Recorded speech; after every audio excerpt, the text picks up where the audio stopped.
Hi everyone, कैसे हो आप सभी लोग। मैं आशा करती हूँ आप बहुत अच्छे हैं। मैं इन सिद्धांतों की आलोचना जारी रखते हुए इस विषय पर अपनी बात रखना चाहूँगा कि जिन सिद्धांतों ने जाति प्रथा को विभाजनकारी नियमों के पालन की एक स्वाभाविक प्रवृत्ति बताया है, जैसा कि हर्बर्ट स्पेंसर ने अपने विकास के सिद्धांत में व्याख्या की है और इसे स्वाभाविक बताया गया है। जैविक संरचना भेद कहकर लचर पुरातन पंथी जाल शब्द जाल के धारणाओं की पुष्टि किया है। सुजनन विज्ञान के आदि प्रयत्नों का समर्थन किया है, जिससे उसकी सनक का अभ्यास विदित होता है। जाति प्रथा अवश्यभावी या विधि सम्मत है, यह जानकर निरीह वर्गों पर सजग होकर इन नियमों को आरोपित किया गया है। यह उचित ही रहेगा।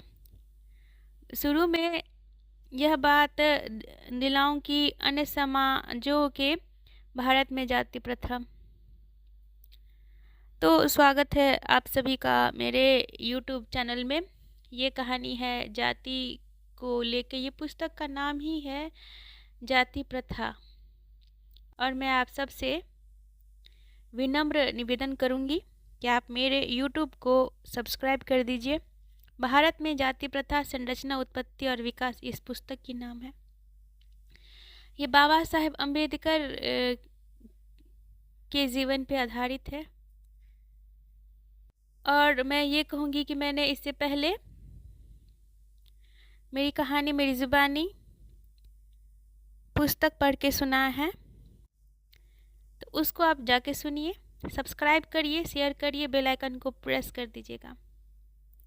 यह उचित रहेगा कि शुरू में मैं इस बात याद दिलाऊं कि अन्य समाजों के भारत में जाति प्रथा समान भारत समाज भी 4 वर्णों में विभाजित था।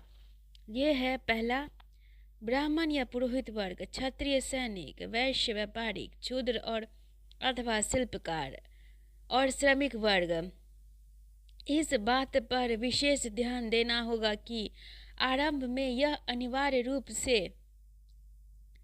वर्ग विभाजन के अंतर्गत व्यक्ति दक्षता के आधार पर अपना वर्ण बदल सकता है और इसीलिए वर्णों को व्यक्तियों के कार्य की परिवर्तन शैली स्वीकार्य थी। हिंदू इतिहास में किसी समय पुरोहित वर्ग ने अपना विशिष्ट स्थान बना लिया और इस तरह स्वयं सीमित प्रथा से जातियों का सूत्रपात हुआ।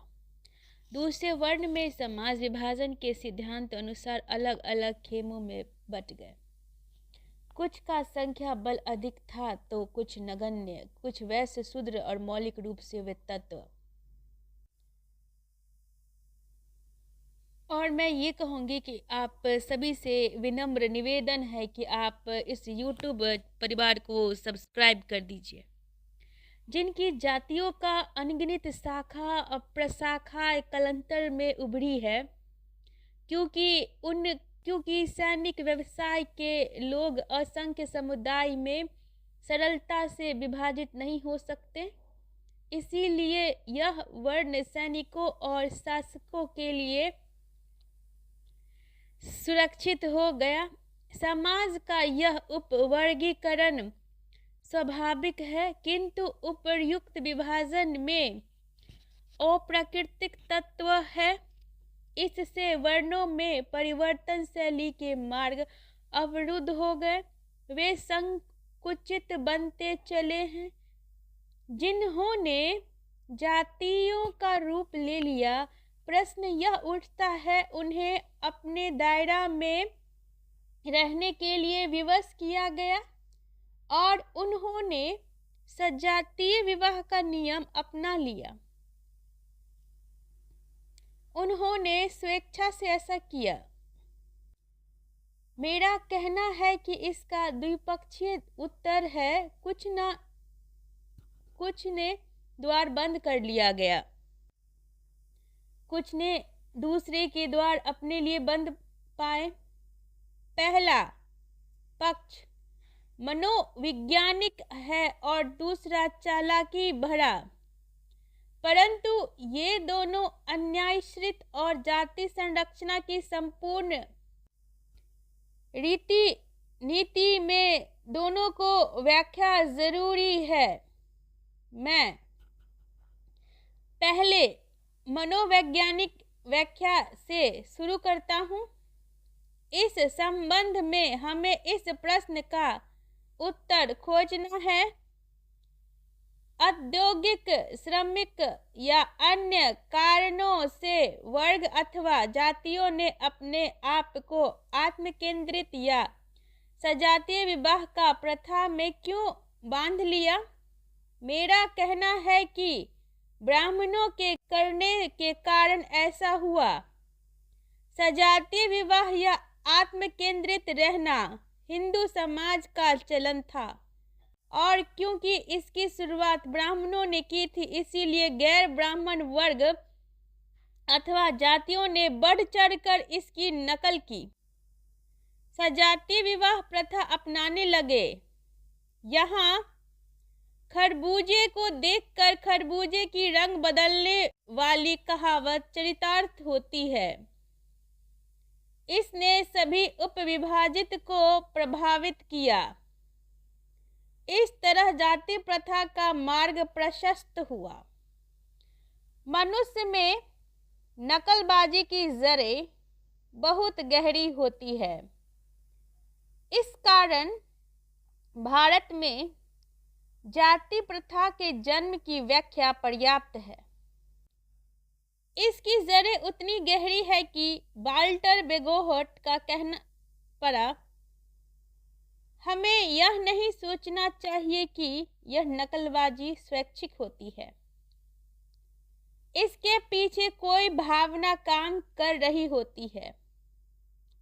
इसके विपरीत इसका जन्म मानव के अवचेतन मन में होता है और पूर्ण चेतना जगाने पर उसके प्रभावों का आभास होता है।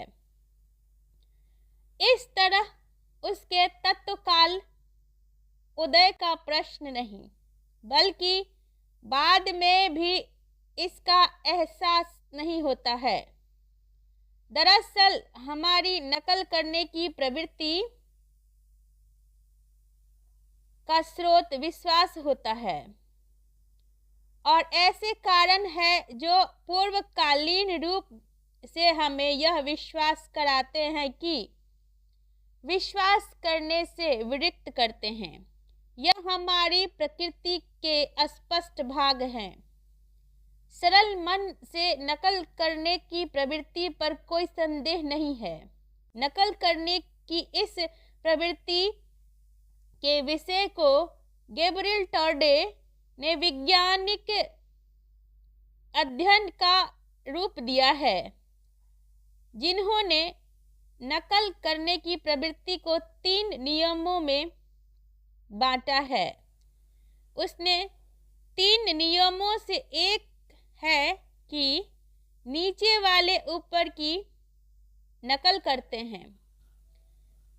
उन्हीं के शब्दों में अवसर मिलने पर दरबारी सदा अपने नायकों, अपने राजा या अधिपति का नकल करते हैं और आम जनता भी उसी प्रकार अपने सामंत की नकल करती है। नकल के बारे में टॉर्डे का दूसरा नियम है, चाहे आदर्श पात्र और अनुसरणकर्ता के बीच में कितनी ही दूरी क्यों न हो, उनके अनुसार नकल करने की इच्छा और तीव्रता में कोई फर्क नहीं पड़ता है। उन्हीं के शब्द में जिस व्यक्ति की नकल की जाती है वो होते हैं हमारे बीच में श्रेष्ठ व्यक्ति या समाज। दरअसल जिन्हें हम श्रेष्ठ मानते हैं उनसे हमारा अंतर कितना ही हो, यदि हम उनसे सीधे संपर्क में दरअसल जिन्हें हम श्रेष्ठ मानते हैं उनसे हमारा अंतर कितना ही क्यों हो, यदि हम उनसे सीधे संपर्क में आते हैं तो उनका संसर्ग अत्यंत प्रभाव पादक होता है। अंतर का अर्थ समाज विज्ञान के आधार पर लिया गया है। यदि हमारा उनसे प्रतिदिन बार बार संसर्ग होता है और उनके जैसे रंग ढंग अपनाने का अवसर मिलता है तो वह व्यक्ति चाहे हमसे कितने ही क्यों ऊंचे स्तर पर हो, वो कितना ही अपरिचित हो, हमें उन स्वयं को उसके निकट मानते हैं। सबसे कम दूरी पर निकटतम व्यक्ति के अनुसार के का नियम प्रकट करता है। ऊंची हैसियत वाले व्यक्ति निरंतर समाज में प्रभाव छोड़ते हैं। हालांकि प्रमाणों की आवश्यकता नहीं है, परंतु अपने विचार को पुष्टि करने के लिए मैं यह बताना चाहता हूँ, कुछ जातियों की संरचना नकल से हुई है। मुझे लगता है यह जाना हुआ कि हिंदू समाज में नकल करने, जातीय बनाने की परिस्थिति या नहीं, इस नियम के अनुसार पर नकल करने की गुंजाइश इस प्रकार है। जिस स्रोत में नकल की गई है उसकी समुदाय में प्रतिष्ठा होनी चाहिए। समुदाय के सदस्यों में प्रतिदिन और उनके बार बार संपर्क में होना चाहिए। भारतीय समाज में परिस्थिति मौजूद है, इसमें कोई शक नहीं है। ब्राह्मण अर्धदेव माना जाता है और उसे अंशावतार जैसे कहा जाता है। वह विधि नियोजित करता है, सभी को उसका अनुसार ढालता है। भारत में जाति प्रथा उसकी प्रतिष्ठा असंदिग्ध और शीर्ष परमानंद है। क्या शास्त्र द्वारा प्रयोजित और पुरोहितवाद द्वारा प्रतिष्ठित ऐसे व्यक्ति अपने व्यक्तित्व का प्रभाव डालने में सफल हो सकता है? यदि यह कहानी सही है तो उसके बारे में यह विश्वास क्यों किया जाता है? और जाति प्रथा का उत्पत्ति का कारण, यदि सजातीय विवाह का पालन करना है तो दूसरे को उसके पद चिन्हों पर नहीं चलना चाहिए। निरीह मानवता, चाहे वह कोई दर्शनीय हो या तुच्छ गृहस्थ हो, गोरख धंधे में फंसाना ही पड़ता है। यह असंभावी है। अनुसरण सरल है, आविष्कार कठिन है। जाति प्रथा के संरचना में दूसरे से सीखने में की प्रवृत्ति की कितनी भी भूमिका है, यह बताने के लिए गैर ब्राह्मण वर्गों की प्रवृत्ति को समझना होगा, जिनके लिए आज तक प्रथा, पोषक, नीति, रिवाज विद्यमान है। हिंदू मस्तिष्क को इन्होंने जकड़ के रखा है और इन्हें किसी सहारे की जरूरत नहीं है। शिवायत। अब मैं आपसे एक विनम्र निवेदन करूंगी कि आप लोग जो मेरे YouTube परिवार में नए जुड़े हो, इसको लाइक, शेयर, सब्सक्राइब करिएगा और बेल आइकन को प्रेस करिएगा, जिससे आने वाली वीडियोस के बारे में नोटिफिकेशन आपको मिले। सिवाय सतत विश्वास भाव के जैसे एक पोखर में जलकुंभी, एक तरीके से हिंदू समाज में सती प्रथा, बालिका विवाह, विधवा की यथास्थिति जातियों की हैसियत के हिसाब से यह विद्यमान है, परंतु इन प्रथाओं का चलन विभिन्न जातियों में असमान है, जिससे उन जातियों का भेद परिलक्षित होता है।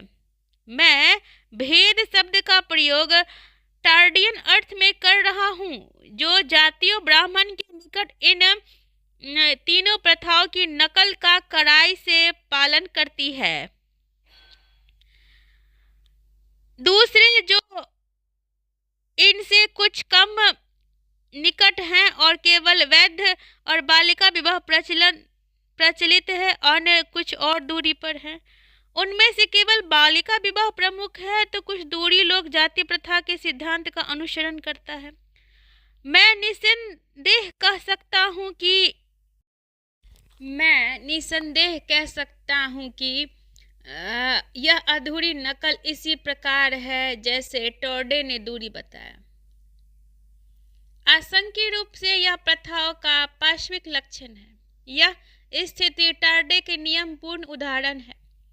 इसमें कोई संदेह नहीं रह जाता है कि भारत में जाति प्रथा निम्न वर्ग द्वारा उच्च वर्ग की नकल का प्रतिफल है। इस स्थान पर मैं अपने पूर्वोक्त कथन की पुनरावृत्ति करना चाहूँगा जो आपके सम्मुख अन्यास के बिना समर्थन के उपस्थिति हुआ होगा। मैंने कहा था इन विचारधीन 3 प्रथाओं के बल पर ब्राह्मणों ने जाति प्रथा की नींव डाली।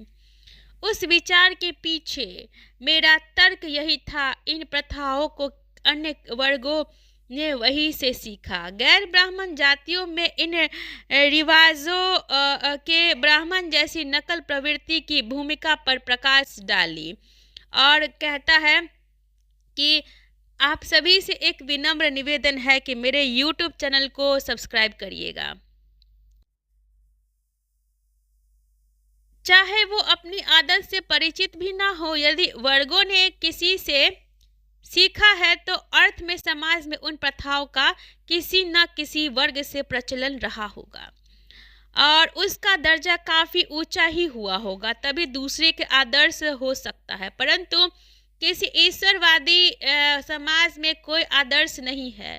हो सकता है कि ईश्वर का सेवक हो सकता है, इसमें उसका कहानी पूर्णाहुति हो सकती है।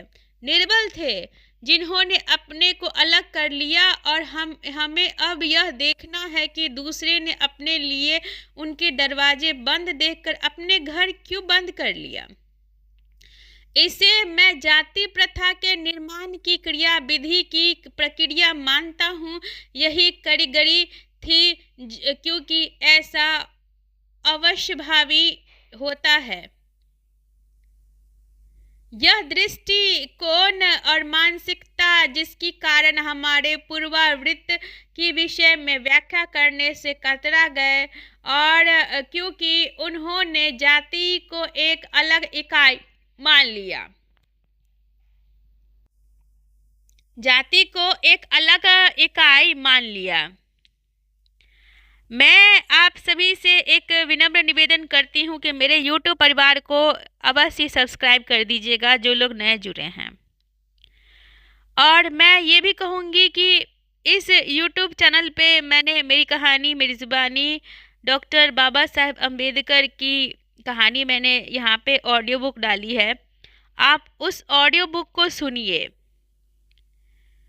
और अपने दोस्तों तक ज़रूर शेयर करिएगा।